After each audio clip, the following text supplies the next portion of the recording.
아브라함이 바랄 수 없는 중에 바라고 믿었으니 이는 내 후손이 이 같으리라 하신 말씀대로 많은 민족의 조상이 되게 하려 하심이라.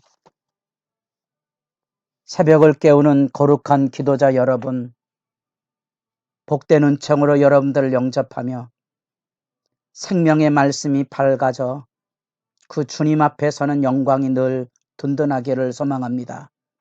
오늘은 갈라디아서 4장 21절에서 31절까지의 말씀입니다. 이제 우리가 어제 살펴본 바울의 복음에 아브라함의 유업을 이을 자가 누구인지에 대한 논증을 했다면 그것은 할례가 아니고 믿음으로 하나님 앞에 의롭다함을 여겨 모든 족속에 믿음의 조상으로 서 있다는 사실, 모든 족속이 그 하나님의 아브라함을 통한 복됨에 하나님의 유업을 입을 자로 초대됐다는 사실을 밝혔다면 이제 4장 12절부터 놀랍지만 인격적인 복음 전도자로서의 바울의 이야기가 거짓 교사들과 대조사에 나타납니다. 복음과 복음 전도자, 이단들의 주 타켓이 교회가 바른 복음 위에 섰는가에 대한 의문을 제기할 뿐만 아니라 목회자나 전도자에 대한 비방을 일삼으로써 하나님의 교회의 정당성을 무너뜨리는 일들을 이루어가는 것처럼 우리가 잊지 말아야 할 일이 있다면 바로 이런 복음 전도자로서의 본분입니다. 믿음의 싸움 앞에 인격적인 존재가 얼마나 소중한 일인지를 이 4장 12절에서 20절까지 그 아름다운 구절 중에 하나, 여기 19절 나의 자녀들아 너희 속에 그리스도의 형상을 이루기까지 다시 너희를 위하여 해산하는 수고를 하노라. 진정한 사랑과 희생과 수고의 지도자, 그것이 복음의 진실성입니다. 이제 그 복음의 진실성의 논증을 이어서 아주 독특한 갈라디아서에 나타난 비유 이야기를 통하여 육체로 난 사람들, 거짓 복음 안에 서 있는 사람들과 성령으로 난 사람, 그 유업에 대한 논증을 시작합니다. 그 논증에 하갈과 사라가 대조되고, 하갈은 종이고 육체를 따라 낳고 사라는 자유하는 여주인이고요, 성령을 통하여 낳죠. 그래서 이스마엘과 이삭을 대조하는데 이 이삭을 유업을 이을 자로 봄으로써 육체로 따는 이스마엘 안에 거짓 복음 전도자들이 말했던 할례를 받아서 육체를 통하여 하나님의 의의를 얻으려고 하고 하나님의 자손이 되려고 하는 자들을 이렇게 육체의 이스마엘로 구별해내고 있다는 사실입니다. 아브람과 두 아들이 있습니다. 하나는 육체를 따라 난 여종 하갈을 통하여 난 아들 이스마엘과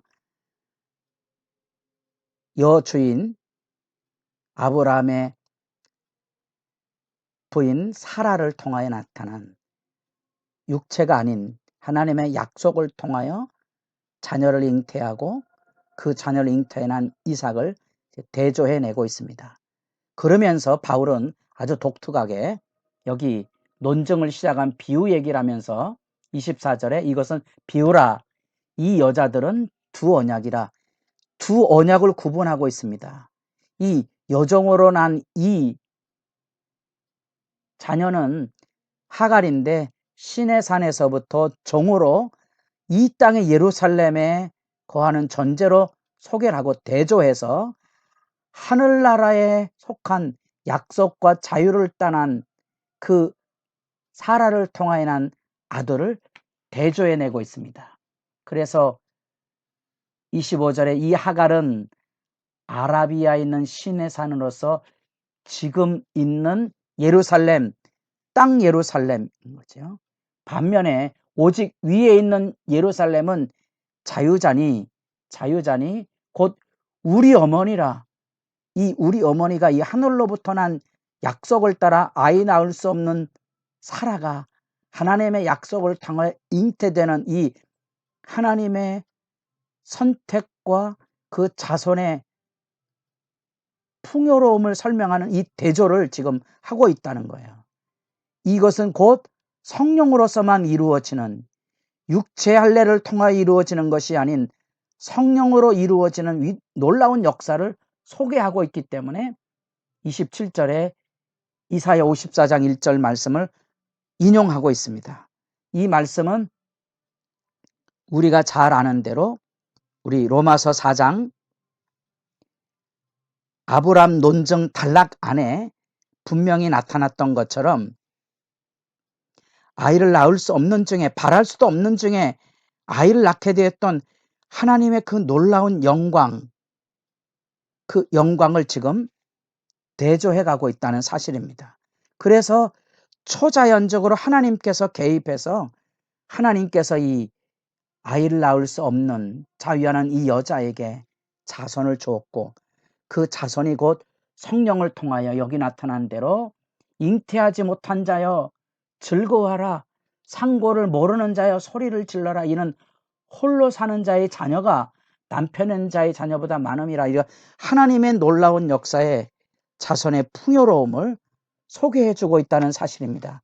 그래서 우리가 로마서 4장의 서두의 말씀들을 같이 나눴습니다만, 그 말씀 안에서 아브라함이 바랄 수 없는 중에 바라고 믿었으니 이는 내 후손이 이 같으리라 하신 말씀대로, 놀랍죠. 바로 그 하나님의 위대한 자녀의 약속의 축복이 19절에 4장 로마서 4장 19절 그가 100세나 되어 자기 몸이 죽은 것 같고 사라의 태가 죽은 것 같으면 알고도 믿음이 약하여지지 아니하고 믿음이 없어 하나님의 약속을 의심하지 않고 믿음으로 견고하여져서 하나님께 영광을 돌리며 약속하신 그것을 또한 능히 이루실 줄을 확신하였으니 그러므로 그것이 그에게 의로 여겨졌느니라. 이렇게 육신으로 난 아들이 아닌 하늘로서 난 성령으로서 이루어진 그 자손의 풍요로움, 육체의 아들과 성령의 아들을 이렇게 대조하고 있습니다. 그래서 독특하게 이 비유의 개념으로 설명하게 되면, 지금 할례를 받고 육체를 따라서 육체를 자랑하는 그 거짓 복음에 속한 사람들은 육체의 아들이고, 그 사람들은 결국 이스마엘의 후손으로 돌아가 버리는 거지요. 그래서 바울이 이런 대조를 통하여 진정한 하나님의 약속을 따라 난 아이 낳을 수 없는 중에 하나님의 초자연적인 계획으로 자손을 잉태하고 풍요로웠던 그 사라를 통하여 난 이삭을 통하여 그 아브라함의 자손 씨라 그랬습니다. 자손들이라 그러지 않고 자손이라 그랬다 하는 논증을 통하여 이제 그 아브라함의 자손은 예수 그리스도라. 예수 그리스도 안에서 우리 모두는 믿음으로 유대인이나 이방인이나 구별하지 아니하고 성령의 아들로서 아브라함의 복에 참여하고 아브라함의 후손이 되어 유업을 이어받게 되었는데, 놀랍게도 구약 성경에 이스마엘이 이삭을 희롱했다는 말을 박해의 개념으로 받아들여서 안타까운 모습을 가지고 여기 소개해주며 갈라디아 교회 안에 일고 있는 거짓 교사들이 바로 참 바울이 전한 복음에 하나님의 백성들을 회방하는 모습으로 이렇게 대조해내고 있습니다. 성경은 30절에 갈라디아 4장 30절 그러나 성경에 무엇을 말하느냐, 여종과 그 아들을 내쫓으라. 여종의 아들이 자유 있는 여자 아들과 더불어 유업을 얻지 못하리라. 육체의 아들은 유업을 얻지 못한다는 거지요.